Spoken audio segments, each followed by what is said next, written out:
Good morning students.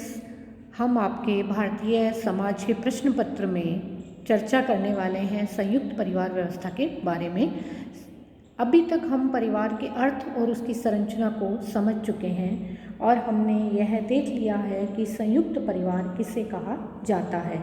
जब हम परिवारों की संयुक्तता की बात करते हैं तो हम देखते हैं कि एक साथ खाने, साथ रहने, संपत्ति के संयुक्त स्वामित्व, सहकारिता और एक ही देवता की पूजा करने, धार्मिक अनुष्ठानों में हमें यह संयुक्तता दिखाई देती है।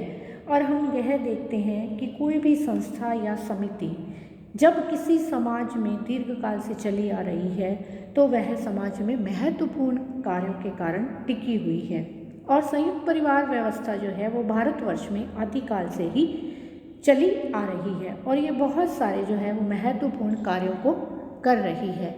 अगर हम इसके कार्यों को बारी बारी से देखें तो हमें समझ में आता है कि संयुक्त परिवार व्यवस्था में कर्ता का एकाधिकार पाया जाता है, अर्थात जो भी सदस्य परिवार का मुखिया होता है वह अपने अधिकार में सभी चीज़ों को रखता है और इस तरह से वो पूरे परिवार को एक साथ बनाए हुए रखता है। संयुक्त परिवार व्यवस्था में धार्मिक कार्य जो हैं वो बहुत घनिष्ठता से संपन्न किए जाते हैं। जितने भी धार्मिक कार्य किए जाते हैं परिवार उनकी वास्तविक इकाई होती है और परिवार के सदस्यों को मुखिया जो है वो एकत्रित करता है। निश्चित समय, स्थान, दिन आदि के द्वारा उत्सव और त्योहारों को मनाया जाता है और इनका एक पारिवारिक देवता होता है जिसकी पूजा और अनुष्ठान संयुक्त परिवारों में किए जाते हैं।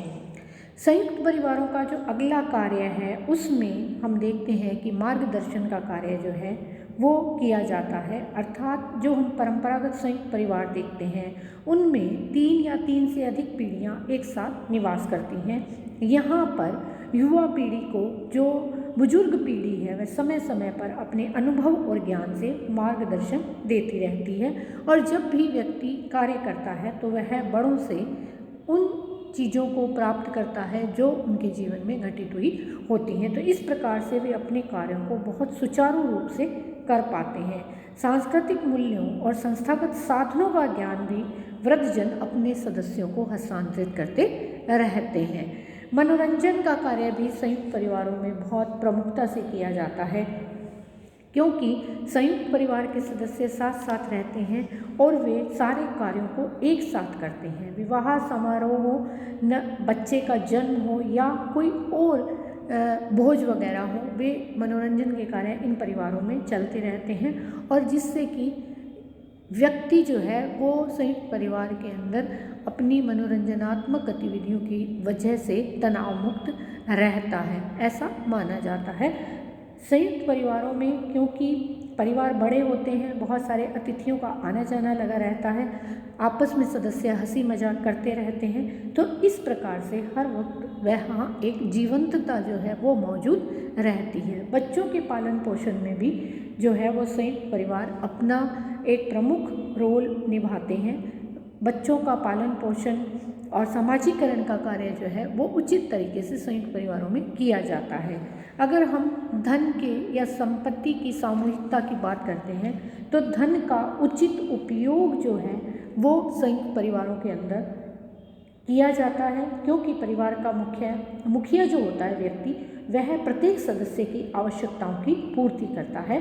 सभी व्यक्ति एक साथ एक छत के नीचे रहते हैं और वे सभी मिलकर सभी कार्यों को संपन्न करते हैं। तो संपत्ति के विभाजन से भी संयुक्त परिवारों में बचाव जो है वो हो जाता है और सामाजिक और आर्थिक सुरक्षा जो है, संकट की सुरक्षा की जो हम बात करते हैं, वह भी संयुक्त परिवारों में सदस्यों को प्राप्त हो जाती है। संयुक्त परिवारों में श्रम का विभाजन बना हुआ रहता है। आयु, शारीरिक क्षमता, लिंग भेद के आधार पर श्रम का विभाजन पाया जाता है और प्रत्येक व्यक्ति को उसकी क्षमता के अनुसार कार्य दिया जाता है जिससे कि परिवार के अंदर एकता की भावना बनी हुई रहती है। संस्कृति की सुरक्षा और हस्तांतरण का जो कार्य है वह भी संयुक्त परिवारों में मिलकर किया जाता है, क्योंकि एक से दूसरी पीढ़ी को संस्कृति का और परंपराओं का हस्तांतरण व्यक्ति करते रहते हैं। वृद्ध लोग नई पीढ़ी को कथा, कहानियों, उत्सवों, गीतों आदि के माध्यम से जो है वो रूबरू कराते रहते हैं और इस प्रकार से उसमें संस्कृति का हस्तांतरण होता रहता है।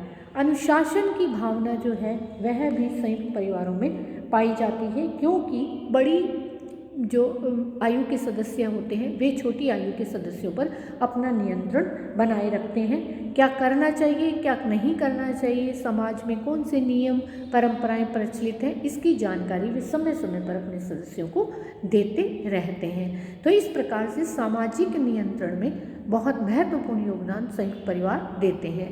राष्ट्रीय एकता और देश सेवा के कार्य भी संयुक्त परिवारों में प्रमुखता से किए जाते हैं। हम देखते हैं कि परिवार के अंदर जो है वो जब पारिवारिक भावना होती है उसमें व्यक्तिवाद की भावना नहीं होती, हम की भावना पाई जाती है। तो ऐसे परिवार देश के लिए भी त्याग करने की भावना जो है वो रखते हैं। तो संयुक्त परिवारों में देश प्रेम, त्याग, कर्तव्यनिष्ठता आदि की शिक्षा जो है वो व्यक्तियों को दी जाती है। और हम ये देखते हैं कि ग्रामीण क्षेत्रों में तो संयुक्त परिवार और राजनीतिक संगठन भी आपस में संबंधित रहते हैं। तो राष्ट्रीयता की भावना को जागृत करने में परिवार की एक विशेष भूमिका जो है वो पाई जाती है। तो हम ये भी देखते हैं कि सामाजिक सुरक्षा की जो भावना है वो भी संयुक्त परिवारों के अंदर पाई जाती है, क्योंकि संकट काल में सदस्य एक दूसरे की सहायता करते हैं और इस प्रकार से वे एक दूसरे को सहायता और सुरक्षा प्रदान करते करते सामाजिक सुरक्षा भी करने लगते हैं। तो इस प्रकार हम देखते हैं कि संयुक्त परिवार अपने आप में एक ऐसा समुदाय है जो एक व्यक्ति की सभी भौतिक, सामाजिक और सांस्कृतिक आवश्यकताओं की पूर्ति में सहायक सिद्ध होता है। यह व्यक्ति के लिए अत्यंत महत्वपूर्ण कार्य करता है। तो संयुक्त परिवार के जो कार्य हैं वो हम देखते हैं कि संस्था तथा समिति के रूप में व्यक्ति और समाज के मध्य की यह एक महत्वपूर्ण कड़ी जो है वो माने जाते हैं। संयुक्त परिवार जो है वो प्राथमिक और अनौपचारिक समूह हैं जो व्यक्ति, समाज, गांव, राष्ट्र के लिए सामाजिक, धार्मिक, आर्थिक, राजनीतिक, शैक्षणिक, मनोवैज्ञानिक और सांस्कृतिक कार्यों को संपन्न करते हैं। इसलिए हमारी प्राचीन काल से चली आ रही यह जो परंपरा है संयुक्त परिवारों की, उनको इतना महत्व समाज के अंदर दिया जाता था। अब हम यह देखते हैं कि संयुक्त परिवारों में जब इनके विशेष लक्षणों को देखते हैं तो सत्तात्मक संरचना पाई जाती है, अर्थात पुरुष या स्त्री किसी की भी सत्ता जो है इसमें पाई जाती है। और संयुक्त परिवारों का एक पारिवारिक संगठन होता है जिनमें आयु और संबंधों के आधार पर परिस्थिति यानी स्टेटस का निर्धारण होता है। जो व्यक्ति आयु में अधिक है उसको परिवार में एक उच्च स्थान प्राप्त होता है, जो परिवार के मुखिया को प्राप्त होता है। तो इस प्रकार से स्टेटस के निर्धारण में संयुक्त परिवारों में विशेष जो है वो लक्षण पाए जाते हैं। यहाँ पर रक्त संबंधों को प्राथमिकता दी जाती है। हम यह देखते हैं कि संयुक्त परिवार के अंदर परिवार के सदस्यों में नातेदारी के संबंध पाए जाते हैं। उनकी जो संयुक्त दायित्व है वो डिफाइन किए जाते हैं, वो उनको बताए जाते हैं कि किस किस प्रकार के दायित्व, उत्तरदायित्व जो है उनको निभाने हैं। तो सभी सदस्यों से इस प्रकार से समान व्यवहारों को करने की जो है वो आशा रखी जाती है कि सभी सदस्यों के साथ एक समान व्यवहार किया जाएगा और व्यक्ति जो है वो अपने व्यक्तित्व का विकास भली भांति जो है वो कर पाएगा। हम यह भी देखते हैं कि सत्ता का जो निर्धारण है वो वरिष्ठता के आधार पर होता है। परिवार का सबसे बुजुर्ग जो सदस्य होता है, पुरुष सदस्य, पितृसत्तात्मक परिवारों में उसके हाथ में सत्ता रहती है। यदि वह बीमार या अशक्त हो जाता है तो बड़े पुत्र के हाथ में वह सत्ता जो है वो चली जाती है। तो इस प्रकार से वरिष्ठता से सत्ता का निर्धारण जो है संयुक्त परिवारों में होता है।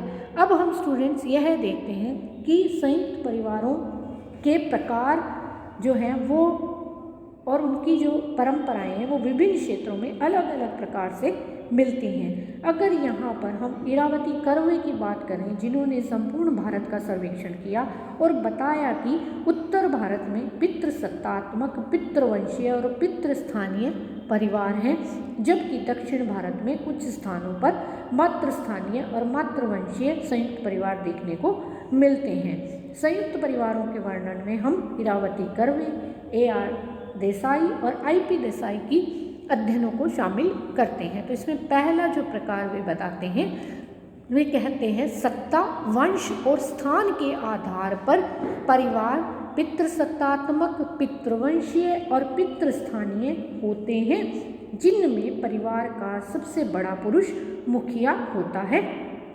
सभी प्रकार के निर्णय तथा सत्ता पिता से पुत्र को हस्तांतरित हो जाती है। तो ये सब लक्षण जो है वो पितृसत्तात्मक परिवारों के होते हैं। दूसरा प्रकार जो है इसमें मातृसत्तात्मक, मातृवंशीय और मातृस्थानीय परिवारों का होता है, जैसे कि नायर, थारवाड़, थियाल, मोप्पल, बांट आदि परिवारों में परिवार मातृवंशीय और मातृस्थानीय हैं। इनके परिवारों में स्त्री का प्रमुख स्थान होता है। वंश की परंपरा माता से पुत्री को चलती है और संपत्ति जो है वो माता से पुत्री को हस्तांतरित हो जाती है और माता के बाद पुत्री ही उसकी उत्तराधिकारी के रूप में होती है। ऐसे परिवार केरल के मालाबार के नायर समाज में देखने को मिलते हैं। दूसरा जो प्रकार बताया गया है उसका आधार पीढ़ियों की गहराई को बताया गया है। पीढ़ियों की गहराई के आधार पर हम देखते हैं कि पहला प्रकार संयुक्त परिवार का उदग्र रूप होता है और दूसरा जो है उसका क्षैतिज रूप होता है, तीसरा उसका मिश्रित रूप होता है। तो ये पीढ़ियों की गहराई के आधार पर परिवार जो है वो पाए जाते हैं। फिर हम इसमें देखते हैं कि संपत्ति पर अधिकार की दृष्टि से परिवारों के प्रकारों को दो भागों में बांटा गया था। एक तो मिताक्षरा और दूसरा दाय भाग। मिताक्षरा जो परिवार हैं उनमें जब बालक गर्भ में आ जाता है तो वह पैतृक संपत्ति का अधिकारी हो जाता है। पिता की संपत्ति पर निश्चित और उसका सीमित अधिकार होता है और संपत्ति में स्त्री को कोई अधिकार नहीं होता है। जबकि दाय भाग संयुक्त परिवार में हम देखते हैं कि पुत्र का पैतृक संपत्ति पर अधिकार पिता की मृत्यु के बाद ही होता है और वह पिता के जीते जी उस संपत्ति की मांग जो है वो नहीं कर सकता और संपत्ति में स्त्री का भी अधिकार पाया जाता है। अब आप स्टूडेंट्स ये समझ लीजिए कि ये दोनों जो प्रकार हैं संपत्ति में अधिकार की दृष्टि से, इनको समाप्त कर दिया गया हिंदू उत्तराधिकार अधिनियम 1956 के द्वारा और देश में एक समान व्यवस्था लागू कर दी गई, जिसमें कि सभी स्त्री पुरुषों को पैतृक संपत्ति में समान अधिकार प्राप्त हैं। और अब आप जानते हैं कि बेटियों को भी पिता की संपत्ति में से अधिकार दिया गया है। तो इस प्रकार से हम यह देखते हैं कि संयुक्त परिवारों के प्रकार जो हैं वो भिन्न भिन्न प्रकार से हमें दिखाई देते हैं। धन्यवाद।